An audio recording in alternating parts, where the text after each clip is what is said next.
The moment I stepped through that mahogany door, I knew I had made either the best decision of my life or the worst mistake imaginable. Patricia Whitmore's face twisted into something between a smile and a grimace, like she had just bitten into a lemon while trying to pose for a photograph. Her eyes traveled down my simple navy dress, my modest flats, my drugstore earrings, and I watched her mentally calculate my net worth and find me worthless. She leaned toward her son, my fiancé, Marcus, and whispered something she thought I couldn't hear, but I heard every word. She said I looked like the help who had wandered in through the wrong entrance, and that's when I knew this dinner was going to be very, very interesting. My name is Ella Graham. I'm 32 years old, and I have a confession to make. For the past 14 months, I've been keeping a secret from the man I was supposed to marry. Not a small secret, like eating the last slice of pizza and blaming it on the dog. Not a medium secret, like the fact that I still sleep with a stuffed animal from childhood. No, my secret was that I make $37,000 a month. Before taxes, it's even more obscene. After taxes, it is still the kind of number that makes accountants do a double take and ask if there has been a mistake. I'm a senior software architect at one of the largest tech companies in the Pacific Northwest. I've been writing code since I was 15, sold my first app at 22, and have been climbing the corporate ladder ever since. I hold 3 patents.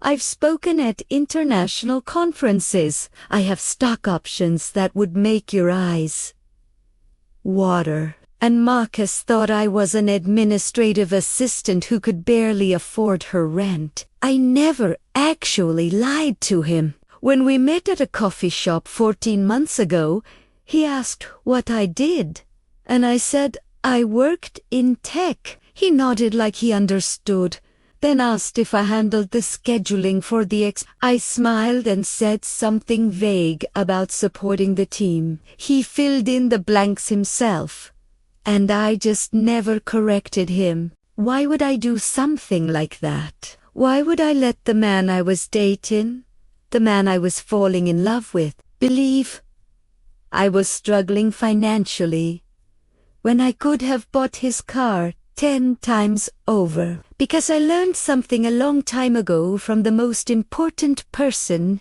in my life. My grandmother raised me after my parents passed when I was 7. She lived in a modest house in a quiet neighborhood, drove an older car, shopped at regular grocery stores, and never wore anything flashy. She taught me to cook simple meals, to appreciate small pleasures, and to never judge my worth by the number in my bank account. What I didn't know until she passed when I was 24 was that my grandmother was worth several $1 million. She had built a small business empire in her youth, invested wisely, and chosen to live simply because she believed that character was more important than appearance. She left me everything along with a letter that I still keep in my nightstand. In that letter, she wrote something I've never forgotten. She said that a person's true character only shows when they think no one important is watching, when they believe you have nothing to offer them, when they think you're beneath their notice. That's when you see who they really are. So, when Marcus invited me to dinner at his parents' estate, when he hinted that this might be the night things got serious, when he mentioned that his mother was very particular about first impressions, I made a decision. I would give the Whitmore family the test my grandmother had taught me. I would show up as the simple, unassuming woman they expected. I would wear modest clothes and drive my old car and speak humbly about my circumstances. And I would watch I would watch how they treated someone they thought couldn't help them, someone they thought was beneath them, someone they thought had nothing to offer. And before you judge me, before you think I was being manipulative or deceptive, let me ask you something. Have you ever wondered what your partner's family really thinks of you? Have you ever had that nagging feeling that the smiles are fake and the compliments are hollow? Have you ever wanted to know the truth, even if it might hurt? I wanted to know. I needed to know because I wasn't just considering marrying Marcus. I was considering marrying into his family. And families, as my grandmother also taught me, are forever. Now, before I go on with this story, I just want to take a quick moment. If you're enjoying this so far, would you please hit that like button and drop a comment telling me where you're rewatching from and what time it is there? I love reading those comments, seeing people from all over the world tuning in at all hours. It means more to me than you know. Okay, back to the story. The Whitmore estate was exactly what I expected and somehow still managed to surprise me with its success. The driveway alone was longer than some streets I've lived on. The gates were raw iron with gold accents, because apparently regular iron wasn't pretentious enough. The lawn was manicured with the kind of precision that suggested someone measured each blade of grass with a ruler. As I drove my 12-year-old Subaru Outback up that pristine driveway, I caught a glimpse of myself in the rear-view mirror. Simply my cup hair pulled back in a low ponytail. My grandmother's small gold studs in my ears, the only jewelry I wore. I looked exactly like someone who didn't belong here. Perfect. Marcus met me at the door with a kiss that felt slightly performative, like he was doing it for an audience. His eyes flicked to my dress, my shoes, my lack of accessories, and I saw something in his expression that I had never noticed before: embarrassment. He was embarrassed by how I looked. I filed that observation away for later. Inside, the house was a monument to new money, trying desperately to look like old money. Crystal chandeliers hung from every ceiling. Oil paintings and gilded frames lined the walls, though I noticed they were prints, not originals. The furniture was expensive but uncomfortable looking, chosen for appearance rather than function. And there, standing in the foyer like a queen surveying her kingdom, was Patricia. She was in her early 60s, with a kind of face that had clearly seen several excellent surgeons. Her blonde hair was styled in a perfect helmet that probably required industrial-strength hairspray to maintain. Her dress was designer, her jewelry was real, and her smile was absolutely, completely fake. She extended her hand to me like she was granting an audience. I shook it and felt the limpness, the dismissal, the complete lack of warmth. Then she made that comment to Marcus, the one about me looking like the help, and I smiled and pretended I hadn't heard a thing. The evening was about to get very interesting indeed. If I had known what I was walking into that night, I might have worn armor instead of a navy dress. But then again, I've always believed that the best armor is information. And I had done my research. The Whitmore family owned a chain of car dealerships across 3 states. Not the flashy luxury brands you see in movies, but respectable mid-range vehicles that appealed to regular families. Marcus' father, Harold, had inherited the business from his own father and had spent the last 30 years expanding it. Patricia had married into the family at 23 and had immediately set about climbing the social ladder with the determination of a woman who knew exactly what she wanted. They had 2 children. Marcus, my fiancé, was 34, and worked as a marketing manager at a company that had nothing to do with the family business. This was apparently a sore point with Harold, who had expected his son to take over the dealerships. And then there was Vivian, the older sister, who was 38 and treated the family fortune like her personal piggy bank. I had found all of this through public records, social media, and a few well-placed Google searches. I had seen photos of lavish parties, society events, and charity galas. I had read articles about Patricia's philanthropy, though a closer look revealed that most of her donations came with significant tax benefits and publicity opportunities. None of this had prepared me for meeting Vivian in person. She arrived 20 minutes late, which I would later learn was her signature move. Making an entrance was more important than being respectful of other people's time. She swept into the living room wearing a dress that cost more than most people's monthly rent, with diamonds dripping from her ears and neck like she had fallen into a jewelry store and come out covered in merchandise. Her greeting to me was a single word delivered with the warmth of a frozen fish. Hello? Not? Hello? Nice to meet you. Not hello. Marcus has told us so much about you. Just hello, with a slight curl of the lip that suggested she had smelled something unpleasant. I smiled and said hello back. She turned to her mother and began a conversation that pointedly excluded me, discussing some charity event and whether the florist had been fired yet for last month's debacle. I stood there holding the glass of water I had been offered, feeling about as welcome as a vegetarian at a steakhouse. Marcus hovered nearby, looking uncomfortable, but saying nothing. That was the second observation I filed away. Harold Whitmore was a different creature altogether. He was a large man, the kind who had probably been athletic in his youth, but had since surrendered to the comforts of wealth. He shook my hand with a grip that was meant to be impressive, but just felt tired.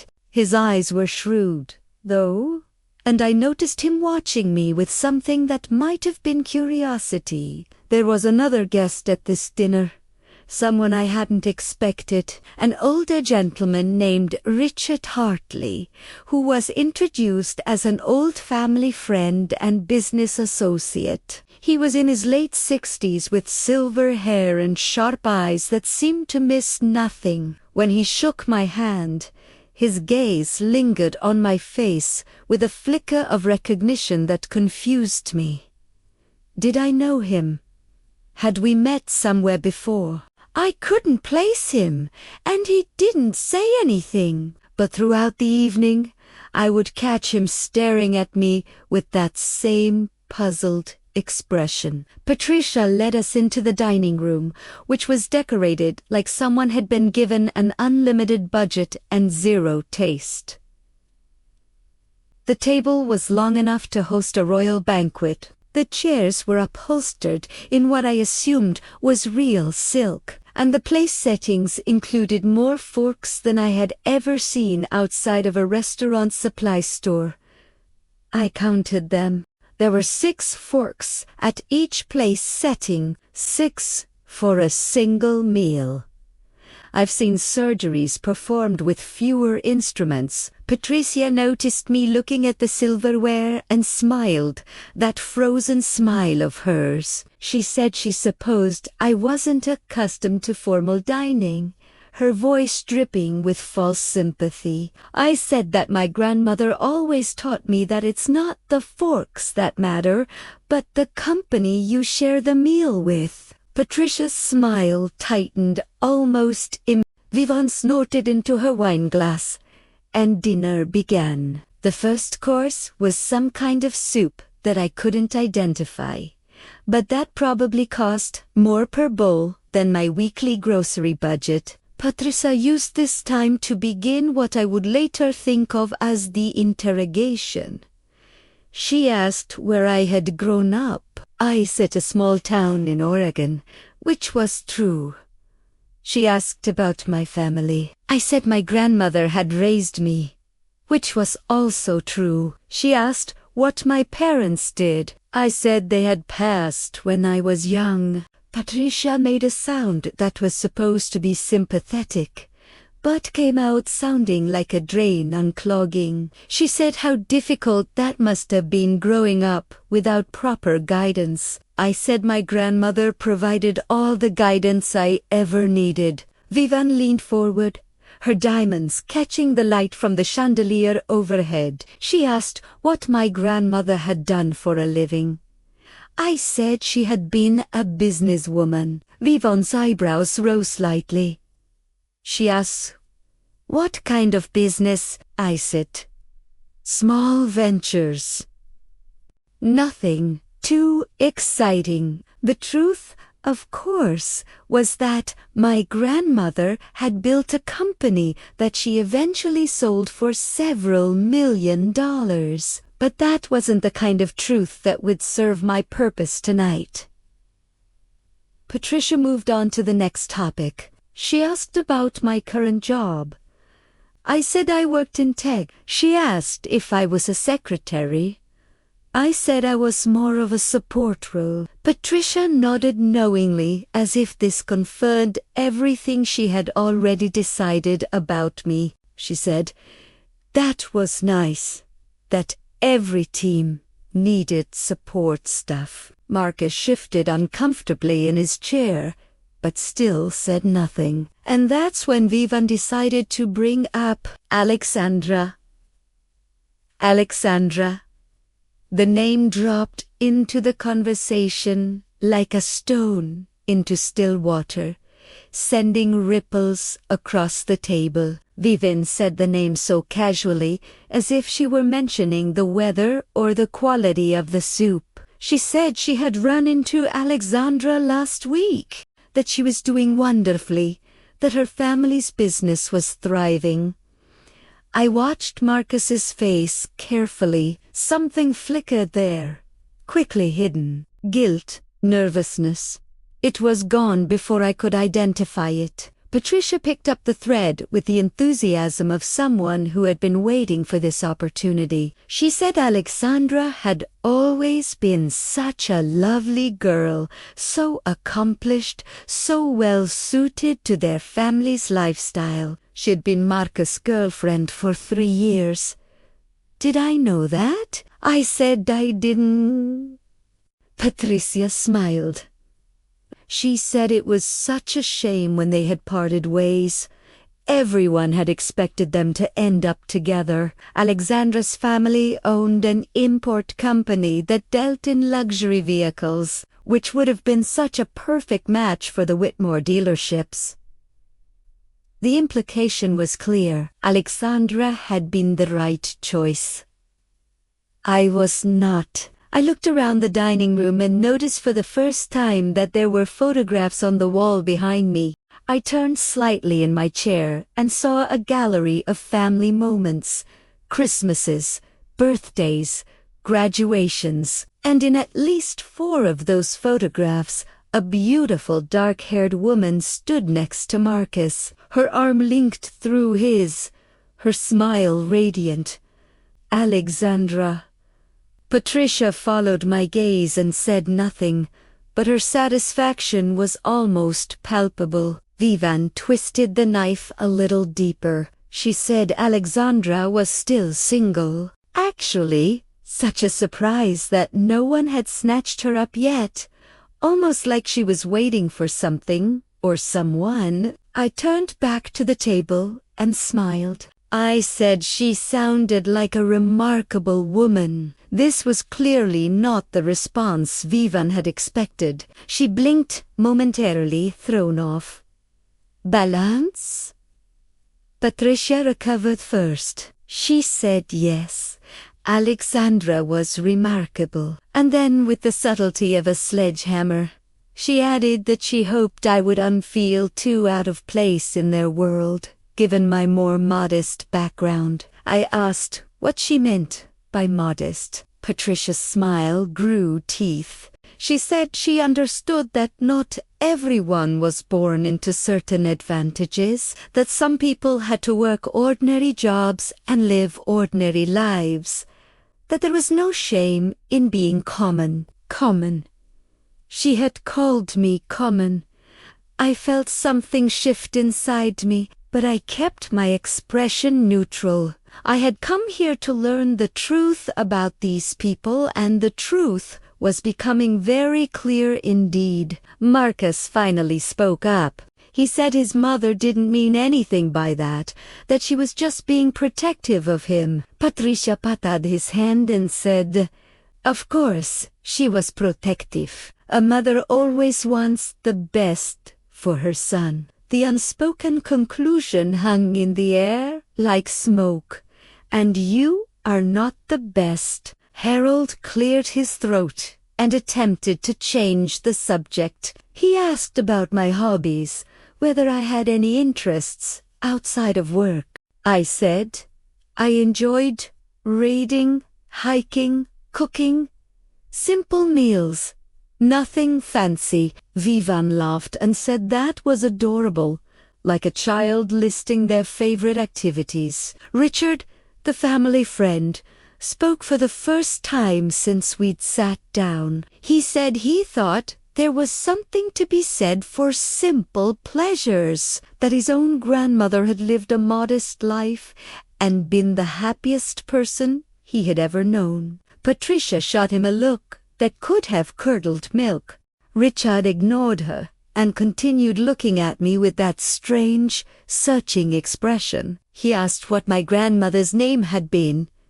I said, Margaret Graham. Richard's eyebrows rose slightly, but he said nothing more, just nodded thoughtfully and returned his attention to his soup. The rest of dinner continued in much the same way. Patricia and Vivian took turns asking questions designed to remind me of my place, which in their minds was somewhere far beneath them.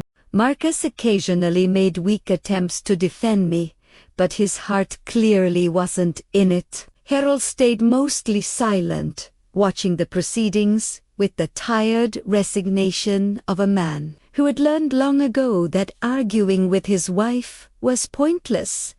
And through it all, Richard watched me. By the time dessert arrived, I had learned everything I needed to know about the Whitmore family. They were snobs of the highest order, the kind who measured human worth in dollars and social connections. They saw me as an obstacle to be removed, a problem to be solved, a mistake Marcus had made that needed correcting. But I had also learned something else, something I hadn't expected. Marcus was not the man I had thought he was. The Marcus I had fallen in love with was kind and attentive, and seemed genuinely interested in me as a person. But this Marcus, the one who sat at his mother's table and let her tear me apart without a word of real protest, was someone different, someone weaker. Someone who cared more about his family's approval than about defending the woman he claimed to love. I wondered which one was the real Marcus. I was about to find out. After dessert, Patricia announced that we would have coffee in the sitting room. The men drifted toward the windows to discuss business, while Vivian excused herself to make a phone call. Patricia said she needed to speak with the housekeeper about something and would join us in a moment. This left me alone with my thoughts and a perfect opportunity.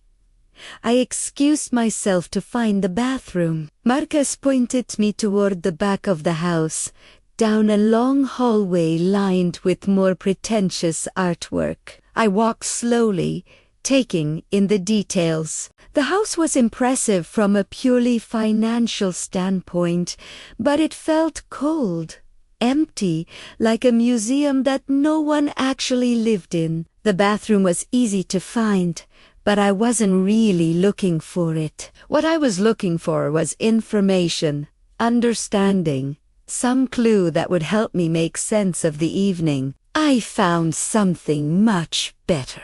As I walked past a partially open door, I heard voices. Patricia's voice and Vivian's. I stopped. Every instinct told me to keep walking, to respect their privacy, to not eavesdrop like a character in a soap opera. But something in Patricia's tone made me pause, something sharp, urgent. I moved closer to the door, staying in the shadows. Patricia was saying that we needed to deal with this situation quickly, that Marcus couldn't be allowed to make this mistake. Vivian agreed. She said she couldn't believe he had actually brought her here, that she had thought this was just a phase, like his vegetarian period in college. Patricia said this was more serious than a diet. This woman could ruin everything.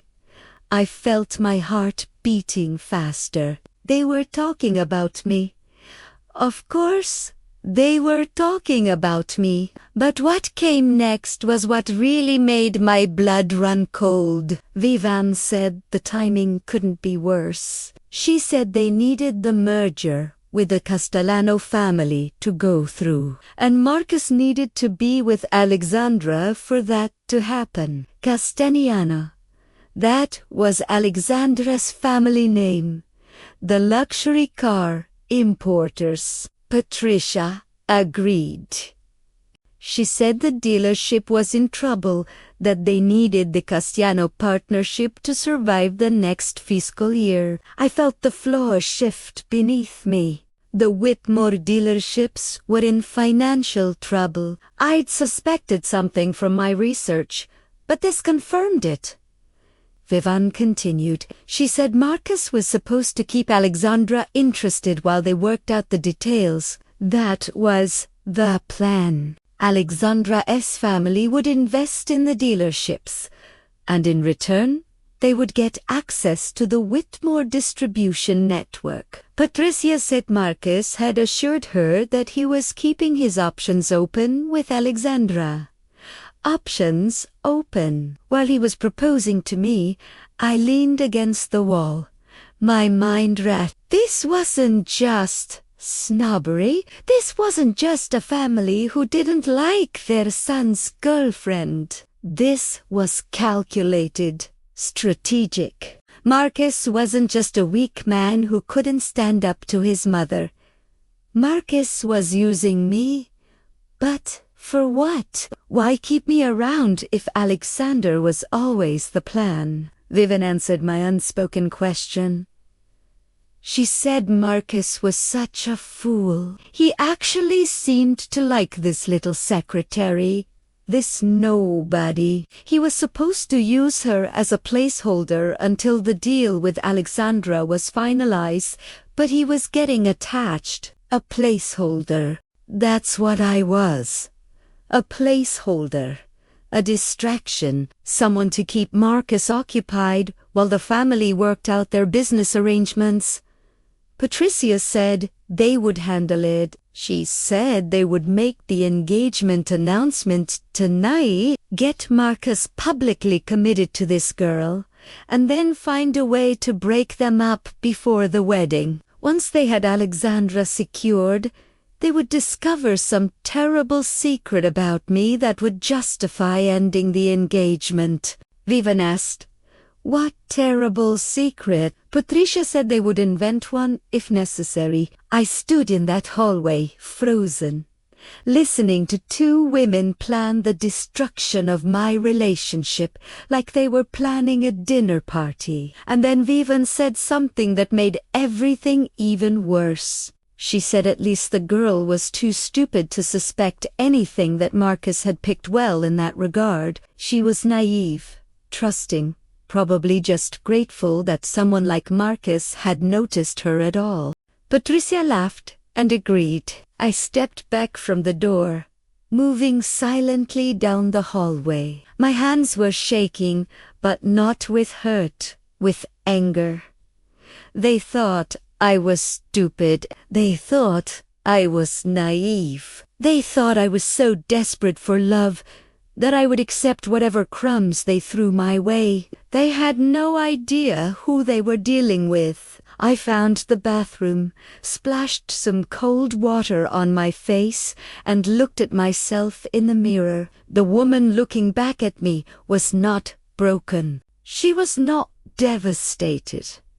She was thinking. I had come here tonight to test Marcus's family, and they had failed spectacularly. But the test had revealed something I hadn't expected. Marcus himself was part of the problem. He wasn't just caught between me and his family.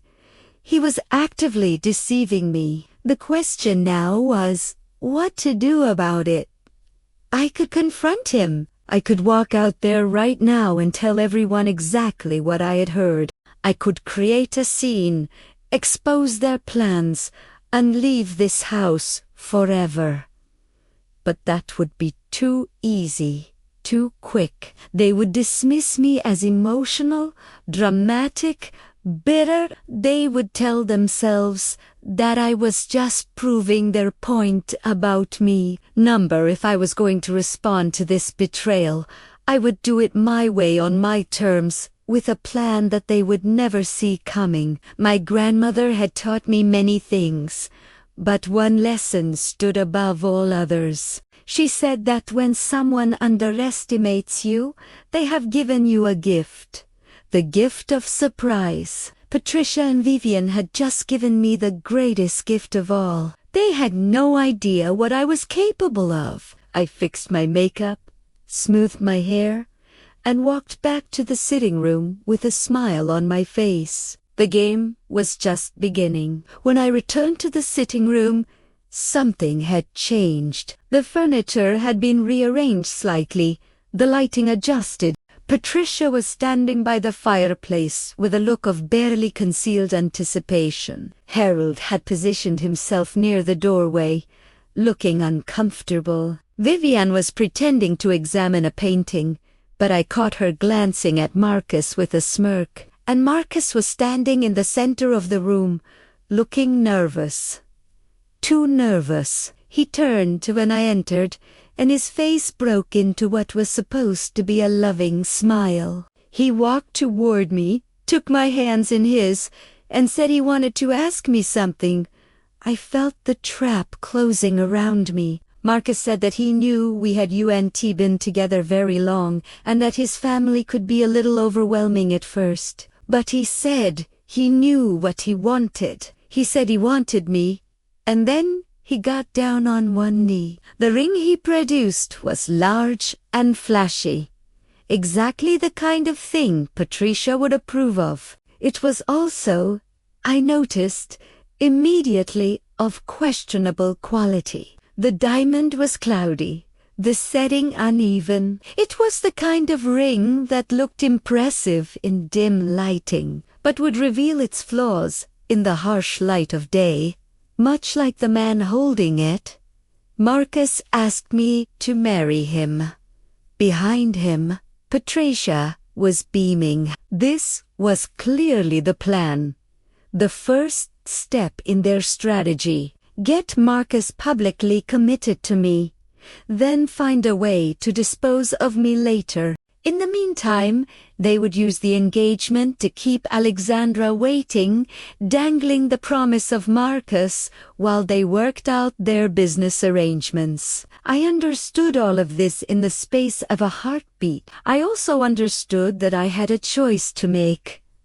I could say no. I could reject this proposal from a man who was using me in front of a family who despised me. I could walk out with my dignity intact and never see any of them again. But that would end the story too soon. I thought about what I had heard in the hallway. I thought about their plans to invent some scandal about me. I thought about how they saw me as stupid, naive, disposable. And I thought about how satisfying it would be to show them exactly how wrong they were so Primera Saidies. Marcus slipped the ring on my finger and Patricia began clapping like she was at a theater performance. Vivian offered her congratulations with all the warmth of a January morning in Alaska. Harold shook Marcus' hand and told him he had done well. Richard caught my eye from across the room. There was something in his expression, something knowing, like he suspected that this story had a few more chapters to go. I smiled at him and he smiled back. The rest of the evening passed in a blur of champagne and false congratulations. Patricia talked about engagement party planning. Vivian discussed the venues. Harold mentioned business opportunities that might arise from the union of our families. Though he stumbled over this, clearly unsure what my family could possibly bring to the table, Marcus stayed close to me, playing the role of devoted fiancé with surprising conviction. If I hadn't heard what his mother and sister had said, I might have believed it, but I had heard, and I would never forget. When the evening finally ended, Marcus walked me to my car. The night air was cold and clear, and for a moment we just stood there in the driveway looking at each other. He asked if I was okay. He said he knew his family could be a lot, but he promised they would warm up to me eventually. I said I understood. I said I was just tired. He kissed me goodnight, and I drove away from the Whitmore estate with his ring on my finger and a plan forming in my mind. The next morning, I started my research. If there's one thing my job has taught me, it's the power of information, data, documentation. I spend my days analyzing systems, finding weaknesses, optimizing solutions. I was about to apply those same skills to the Whitmore family, and what I found over the next few days confirmed everything I had heard, and then some. The Whitmore dealerships were indeed in financial trouble. Not just a rough patch, but serious structural problems. They had expanded too quickly during the boom years, taken on too much debt, and now the bills were coming due. Their main franchise agreement was up for renewal, and the manufacturer was looking at other options. The partnership with Alexandra's family wasn't just strategic, it was desperate. But that wasn't all.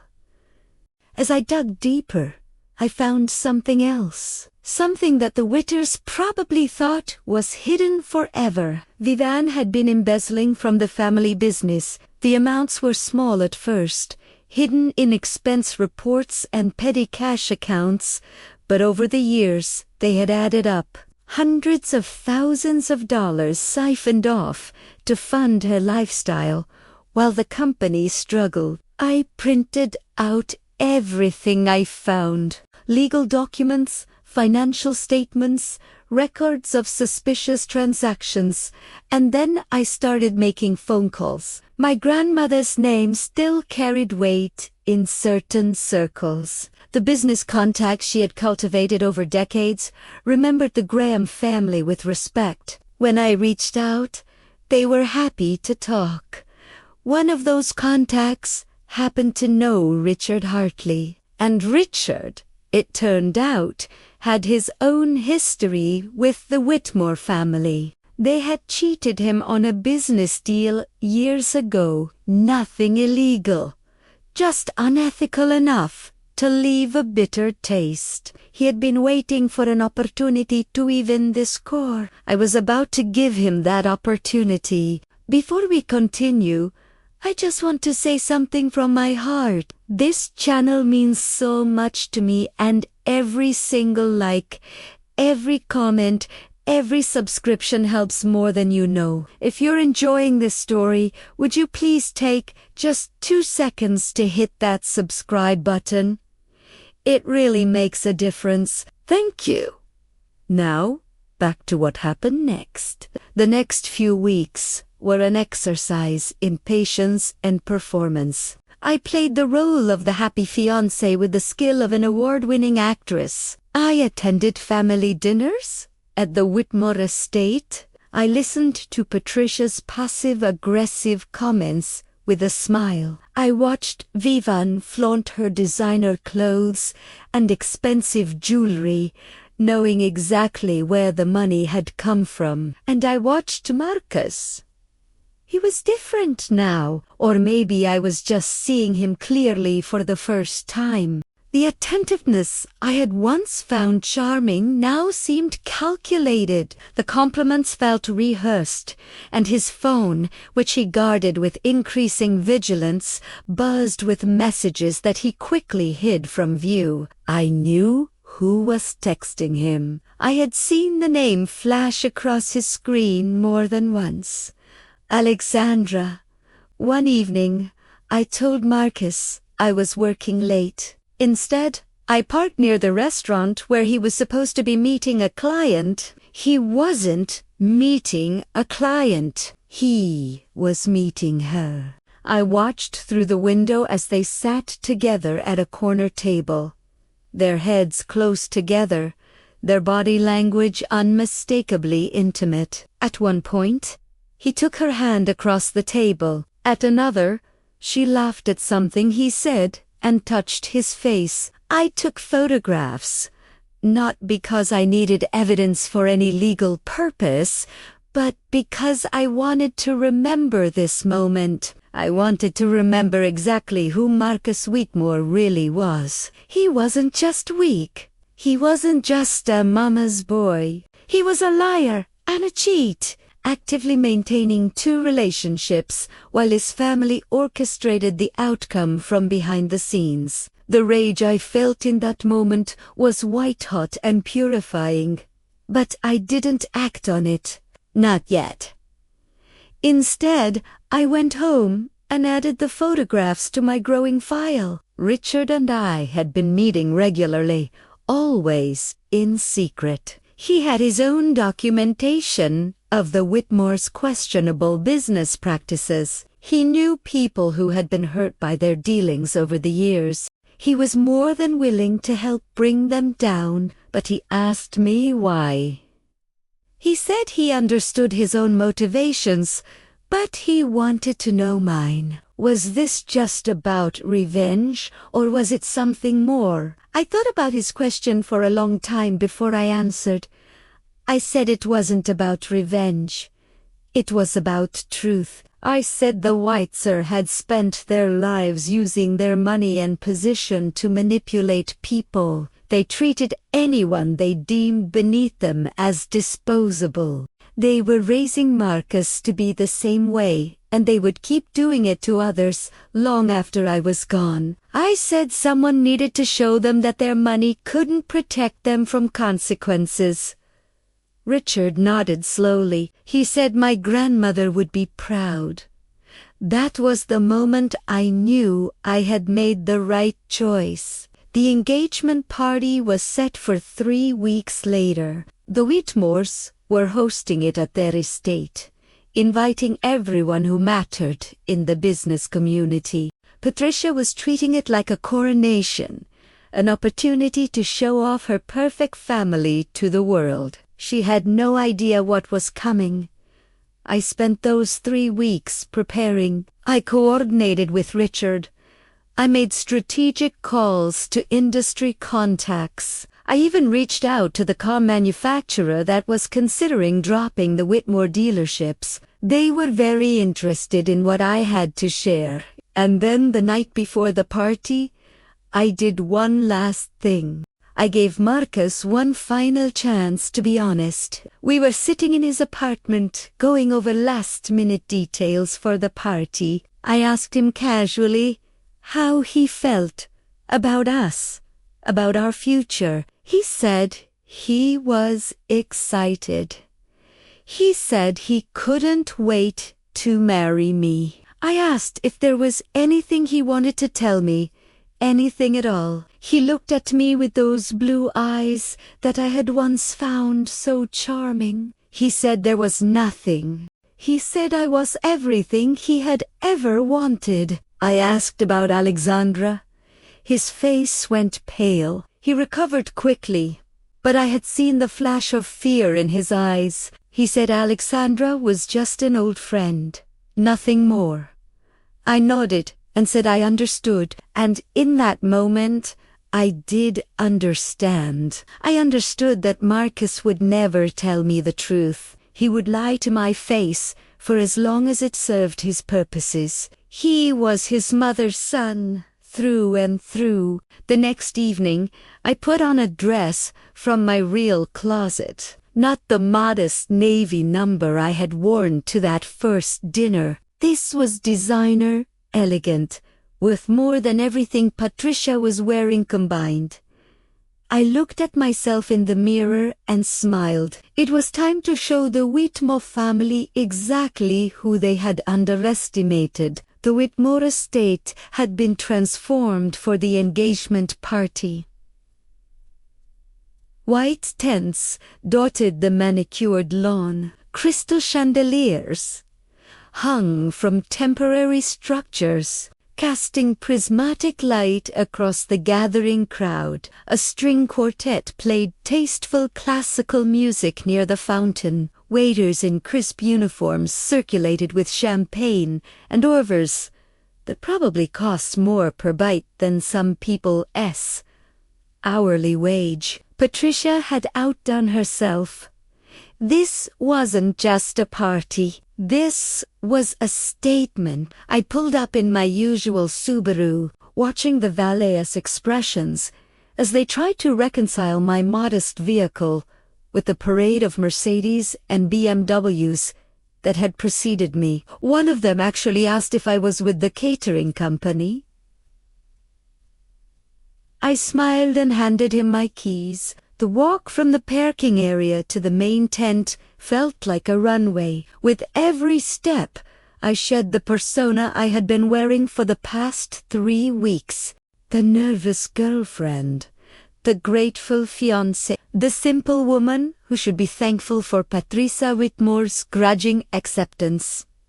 Tonight, I was Ella Graham, the real one. My dress was a deep emerald green, custom fitted by a designer whose name was whispered in fashion circles with reverence. My jewelry was understated, but unmistakable to anyone who knew quality. My grandmother's diamond pendant hung at my throat, a piece that had been appraised at more than most cars cost.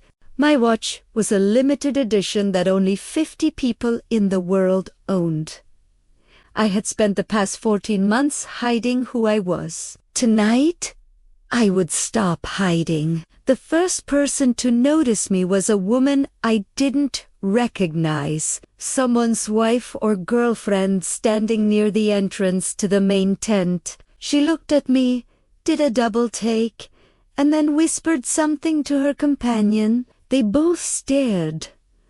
I kept walking. The second person to notice was Harold Whit. He was greeting guests near the bar, performing his duties as host with the tired enthusiasm of a man who would rather be watching golf. When Isaume, his welcoming smile, froze in place, his eyes traveled from my face to my dress to my jewelry and back again, and I watched confusion replace his practiced hospitality. I said good evening and thanked him for hosting such a lovely party. He stammered something about being glad I could make it, his eyes still trying to solve the puzzle I presented. I moved on before he could ask any questions. The main tent was filled with perhaps 100 guests. A carefully curated collection of business associates, society figures,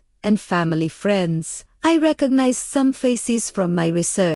The regional manager from the car manufacturer, several competing dealership owners, a journalist from the local business publication, and their holding court near the champagne fountain was Patricia Whitmore. She was wearing a cream-colored gown that had probably cost a small fortune, though it was clearly off the rack despite her best efforts to suggest otherwise. Her jewelry was impressive by normal standards, but unremarkable by the standards of true wealth. She was laughing at something one of her guests had said, her head thrown back in that practiced way that suggested she had learned to fake amusement at finishing school. She hadn't seen me yet. I collected a glass of champagne from a passing waiter and made my way through the crowd, stopping to introduce myself to several guests along the way. Each interaction followed the same pattern: confusion at my appearance, surprise when I mentioned I was Marcus Fier, renewed confusion when my dress, my jewelry, my manner didn't match whatever they had been told about me. Word was spreading. I could see it in the whispers, the sidelong glances, the phones being subtly checked as people tried to figure out who I really was. Good. I finally reached Patricia's circle just as she was finishing a story about her recent charity work. She turned to greet the newcomer with her standard frozen smile, and then her face went through a remarkable transformation. First confusion, then recognition, then disbelief, then something that might have been fear. She said my name like a question. I said, "Good evening, Patricia," and thanked her for throwing such a beautiful party. Her eyes were moving rapidly, taking in every detail of my appearance. The dress that cost more than her monthly household budget, the pendant that had been featured in a jewelry magazine, the watch that she had probably never seen outside of an advertisement. She asked where I had gotten these things, her voice carefully controlled, but unable to hide the tremor beneath. I said they were just a few pieces I had been saving for a special occasion. Vivian appeared at her mother's side, summoned by some invisible distress signal. She looked at me and her expression went through the same journey Patricia's had. Confusion, recognition, disbelief. But Vivian recovered faster. She said the dress was interesting, her voice dripping with false sweetness. She asked if it was a rental. I told her the designer's name. I said he was a friend who had made it specifically for me. The designer's name hit Vivian like a physical blow. This was someone who dressed celebrities, who had a waiting list years long, who didn't make dresses for administrative assistants, who could barely afford their rent. She opened her mouth to respond, but nothing came out. I excused myself to find Marcus. As I walked away, I heard Patricia hiss something to Vivian about finding out what was going on. I heard Vivian's confused response, saying she had no idea that this didn't make any sense. I smiled to myself and kept walking. The first phase of the evening was complete. The seed of doubt had been planted. Now it was time to let it grow. Marcus found me before I found him. He emerged from a cluster of guests near the bar, his face pale and his eyes wide. He had clearly heard the whispers, seen the looks, tried to reconcile the woman standing before him with the woman he thought he knew. He asked what was going on. He asked where I had gotten the dress, the jewelry, the transformation. He asked why I looked like a completely different person. I said I looked like myself. He stared at me, and I watched something shift behind his eyes. Not understanding exactly, more like the first crack in a wall that had been hiding an uncomfortable truth. He asked if we could talk privately. I said later. This was our engagement party after all. We had guests to attend to. Before he could protest, I took his arm and steered him toward a group of business associates. These were the men and women who ran the automotive industry in our region, the people whose opinions actually mattered to the Whitmore dealership survival. They had been watching my entrance with undisguised curiosity. I introduced myself properly this time. I gave my full name, Ella Graham, and mentioned my position at my company. I watched their expressions change as they recognized the company name, as they realized who I actually was. One of them, a silver-haired man who ran a competing dealership chain, said he had heard of me. He said his nephew worked in tech and had mentioned my name in connection with some innovative software solutions. I said that was very kind of him. Another guest, a woman who handled mergers and acquisitions for a major investment firm, asked if I was related to Margaret Graham. I said she was my grandmother. The woman's eyebrows rose. She said my grandmother had been a remarkable businesswoman, Said.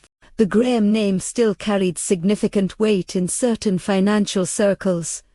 I could feel Marcus tensing beside me. He had no idea what any of this meant. He'd never asked about my family beyond the most superficial questions. He had assumed poor meant unimportant, and he had never bothered to look deeper. Mistake? The evening continued, and with each conversation, the truth spread further. People were talking, checking their phones, confirming details. The narrative was shifting beneath the Whitmore's feet, and they didn't know how to stop it. Richard arrived about an hour into the party. He found me near the rose garden, momentarily alone, while Marcus was pulled away by his father for some urgent conversation. Richard said the manufacturer's representative was here. He said the man had been very interested in the documentation Richard had shared with him earlier in the week. I asked if he was ready. Richard said he had been ready for years. We talked for a few more minutes, finalizing the details of what would happen next. Then Richard melted back into the crowd and I returned to my role as the happy fiancé. Patricia found me next. She had regained some of her composure, though I could see the strain around her eyes. She pulled me aside with a grip that was stronger than necessary and demanded to know what I was doing. I asked what she meant. She said I knew exactly what she meant. She said the dress, the jewelry, the stories I was telling people about my grandmother and my job. She said she wanted to know what my game was. I said there was no game. I said I was simply being myself. She said that was impossible. She said Marcus had told her about my circumstances. She said I was a secretary who lived in a studio apartment and drove a car that belonged in a junkyard. I said Marcus had made certain assumptions. I said I had never actually told him those things.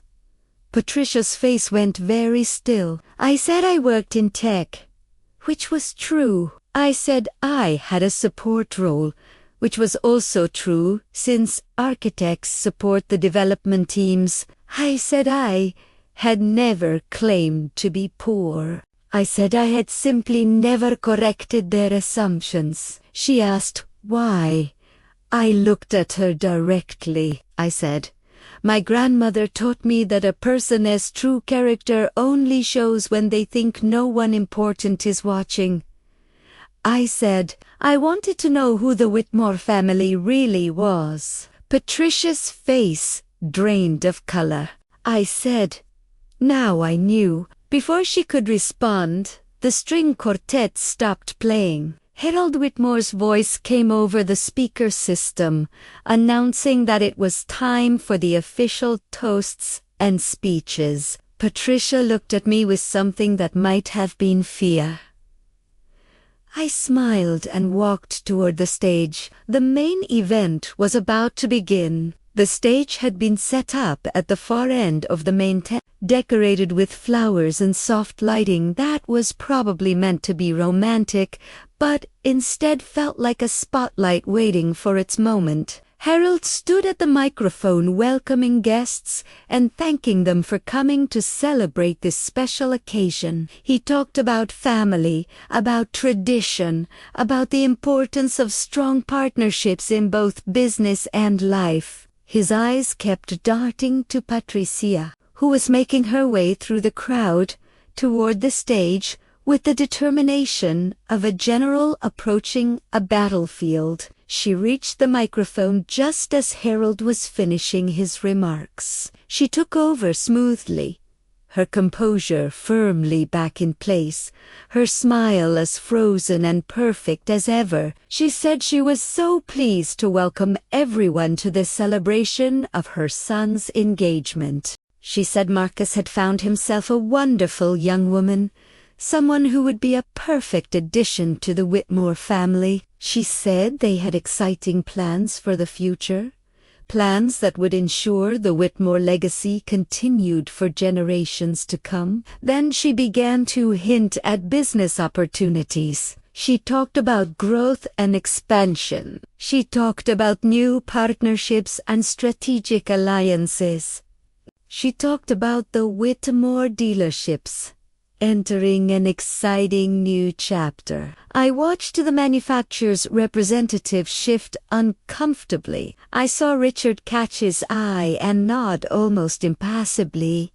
Patricia was building towards something. She was using this engagement party as a platform for some kind of business announcement, probably related to the Castellano merger that was supposed to save their company.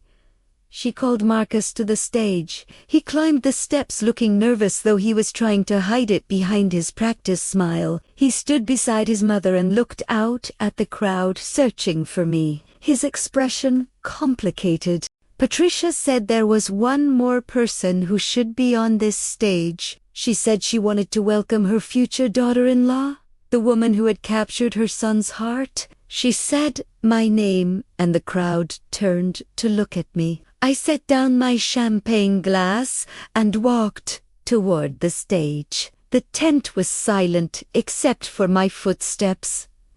Every eye was on me. The whispers had done their work. Everyone knew that something was happening, that this engagement party was about to become something else entirely. I climbed the steps and stood beside Marcos. He reached for my hand, but his grip was uncertain. Questioning, Patricia handed me the microphone with a smile that didn't reach her eyes. She said she was sure I wanted to say a few words. I looked at the microphone in my hand. I looked at Marcus.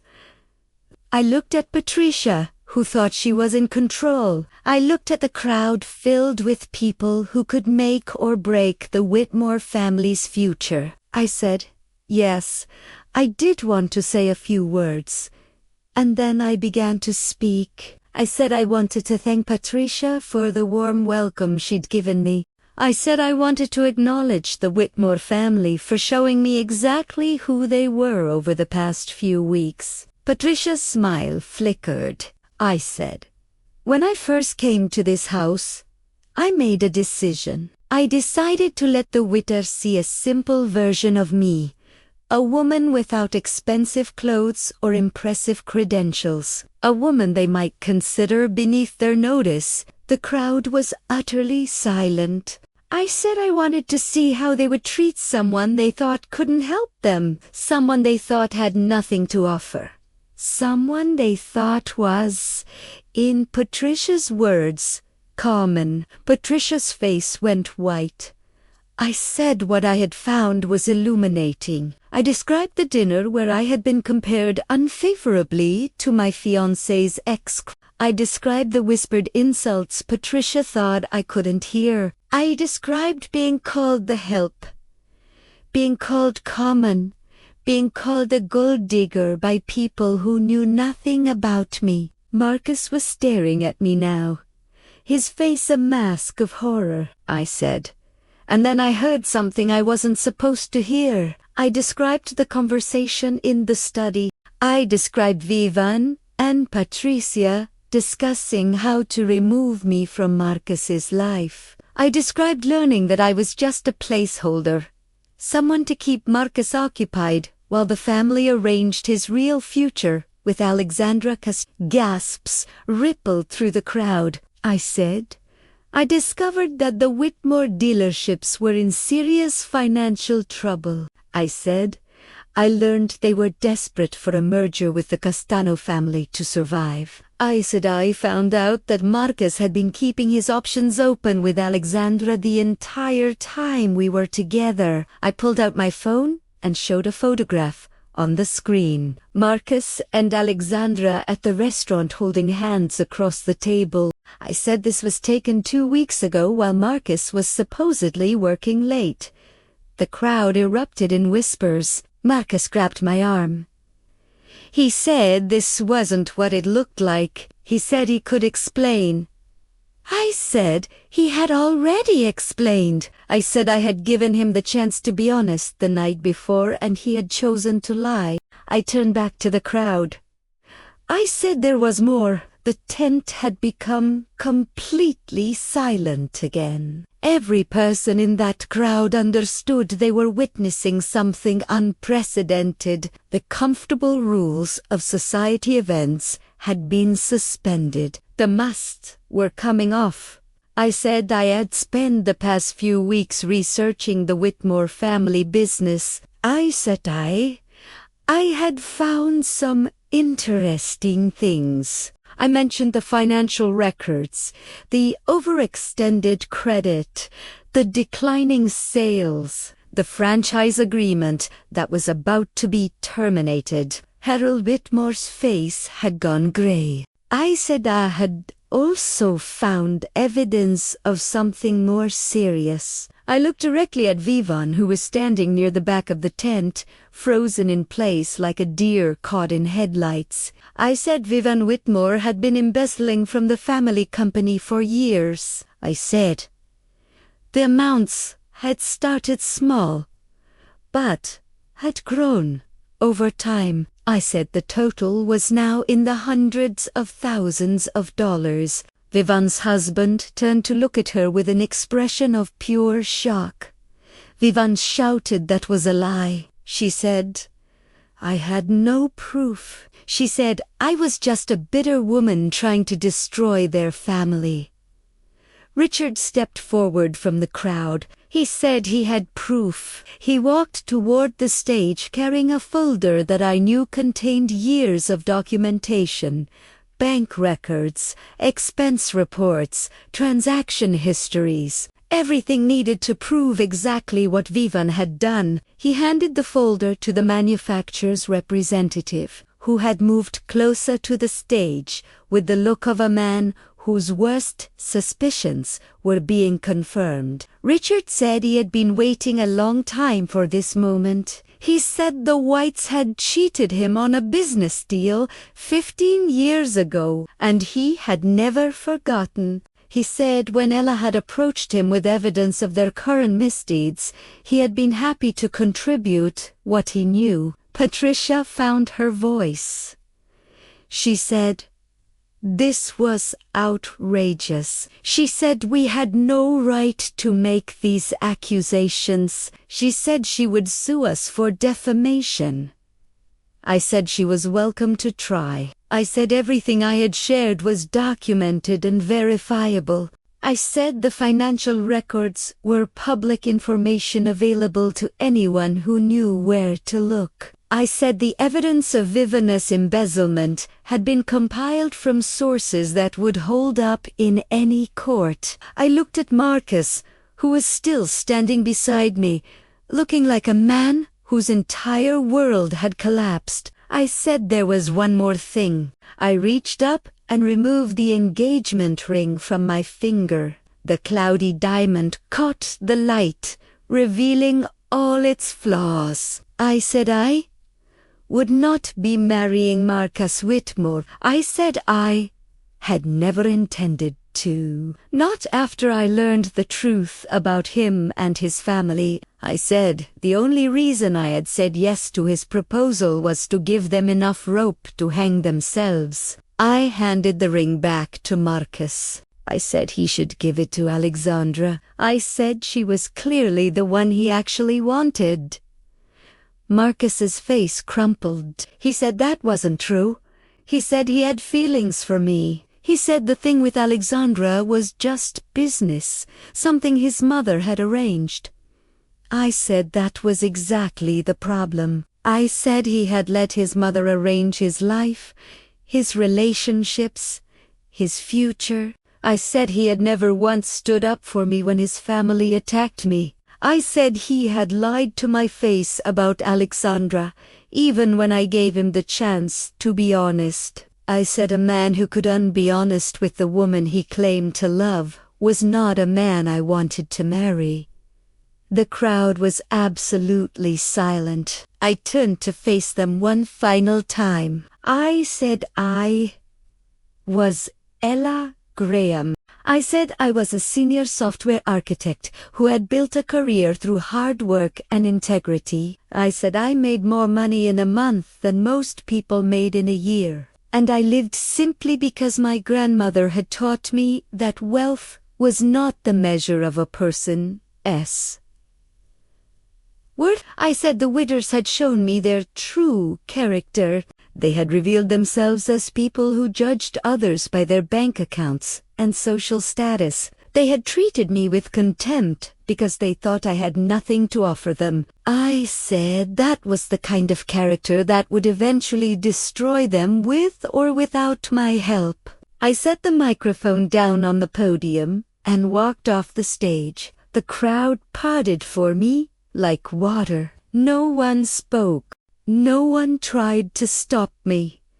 Behind me, I heard the chaos begin. I didn't look back as I walked through the tent, but I could hear everything. Patricia's voice, high and desperate, trying to salvage the situation. She was saying there had been a misunderstanding, that I was clearly disturbed, that none of what I had said was true, but the damage was done.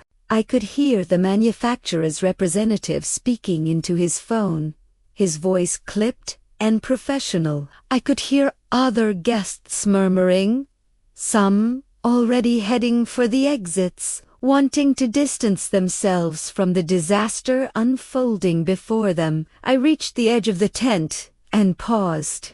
Vivian had cornered her husband near the bar, trying to explain, trying to justify. His expression was stone. He was looking at her like he had never seen her before, like the woman he had married had been replaced by a stranger wearing her face. Harold was slumped in a chair, his head in his hands, the patriarch of the Whitmore Empire, brought low by the exposure of secrets he had probably suspected but never wanted to acknowledge. And Marcus was standing alone on the stage, the rejected ring still clutched in his hand. He was looking at me with an expression I couldn't quite read. Anger, grief, regret. It didn't matter anymore. I walked out of the tent and into the cool night air. The stars were bright overhead, indifferent to the human drama playing out beneath them. I took a deep breath, filling my lungs with air that felt cleaner, somehow lighter. Richard found me by the fountain a few minutes later. He said it was done. He said the manufacturer had already made the call. The Whitmore dealerships would lose their franchise agreement by the end of the month. I asked if he felt satisfied. He said satisfaction wasn't quite the right word. He said it felt more like relief, like a debt that had finally been paid. I understood what he meant. He asked what I would do now. I said I would go home. I said I would sleep well for the first time in weeks. I said I would wake up tomorrow and continue building the life I had created for myself. The life that had nothing to do with Marcus Whitmore or his family. Reacher nodded. He said, "My grandmother would have been proud of me tonight." I felt tears prick at my eyes. Unexpected and unwelcome. I said, "I hope so." He handed me a business card. He said if I ever needed anything, primera sohulkal. He said he owed me one. I tucked the card into my purse and thanked him. Then I walked to the valet station, collected my old Subaru from a very confused attendant, and drove away from the Whitmore estate for the last time. In my rearview mirror, I could see guests streaming out of the tent, the party dissolving into chaos. I could see Patricia gesturing wildly, still trying to control a narrative that had slipped completely beyond her grasp. I turned my eyes back to the road and didn't look again. The drive home was quiet. I didn't turn on the radio. I didn't call anyone. I just drove through the night, letting the miles put distance between me and everything that had happened. When I finally reached my modest apartment, I sat in the car for a long moment before going inside. I thought about Marcus, about the man I had believed he was and the man he had turned out to be. I thought about how close I had come to marrying him, to binding my life to his, to becoming part of a family that would have treated me with contempt forever. I thought about my grandmother and the lesson she had taught me about character and worth. And I thought about the future. My future. The one I would build for myself on my own terms with people who valued me for who I was rather than what I could give them. I got out of the car and went inside. My apartment was small and simple, just the way I liked it. I made myself a cup of tea, changed out of my designer dress, and sat by the window in my old comfortable robe. The city lights sparkled below me. Thousands of lives playing out in thousands of windows. I was just one of them. Nothing special.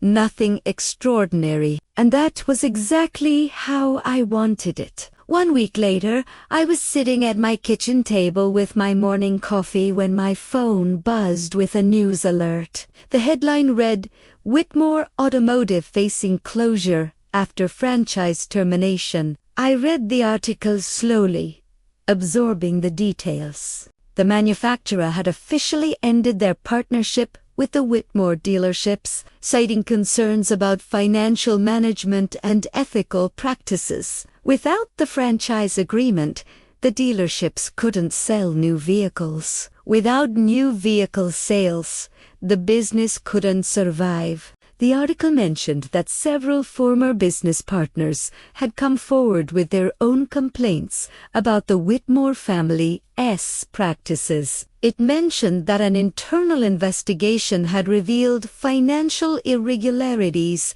that were now being reviewed by authorities. It mentioned that Vivian Whitmore had been asked to step down from her position in the company pending further inquiry. It did not mention me. I had asked Richard to keep my name out of it, and he had honored that request. The story would be about the Whitmore's own misdeeds, not about the woman who had exposed them. I didn't want fame or recognition. I just wanted the truth to come out. And I finished my coffee and looked around my small kitchen. The same kitchen I had been sitting in a month ago when I had first driven to the Whitmore estate to meet Marcus's family. The same kitchen where I had made the decision to test them to see who they really were beneath their polished surface. So much had changed since then, and so much had stayed exactly the same. My phone buzzed again. This time it was a text from Marcus. He said he needed to see me. He said he could explain everything. He said he had made mistakes, but he still cared about me.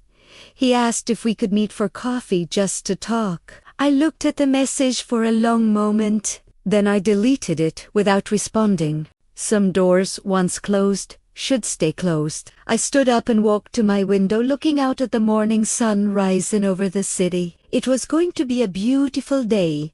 A day for new beginnings, for moving forward, for building something better. My grandmother's pendant hung at my throat, warm against my skin. I touched it gently, thinking about the woman who had taught me everything I knew about character and worth. She had lived her life simply, not because she had to, but because she understood that the things that truly matter can't be bought. Love, integrity, self-respect, the knowledge that you have acted according to your principles, even when it would have been easier to compromise. The Whitmores had thought they could buy their way through life. They had believed that money and status made them better than everyone else, entitled to treat people however they wanted without consequences. They had been wrong. I turned away from the window and got ready for work, my regular job at my regular company, doing the work I loved with people who respected me for my skills and character rather than my bank account. The story of the Whitmore family would continue to unfold in the coming weeks and months. There would be investigations and legal proceedings. There would be consequences and repercussions. The empire they had built on a foundation of arrogance and deception would crumble piece by piece. But that was their story now, not mine. My story was just beginning, and it would be written on my own terms, in my own words, according to my own values. That was the lesson my grandmother had taught me. That was the truth I had carried with me through every moment of the past month. A person's worth is not measured by their bank account or their social status or the opinions of people like Patricia Whitmore. It's measured by their character, by the choices they make when no one is watching, by the way they treat people who can't do anything for them. The Whitmores had failed that test completely, and I had finally found the answer I had been looking for. The answer was that I didn't need their approval. I didn't need Marcus' love. I didn't need anyone's validation to know my own worth. I already knew who I was, and that was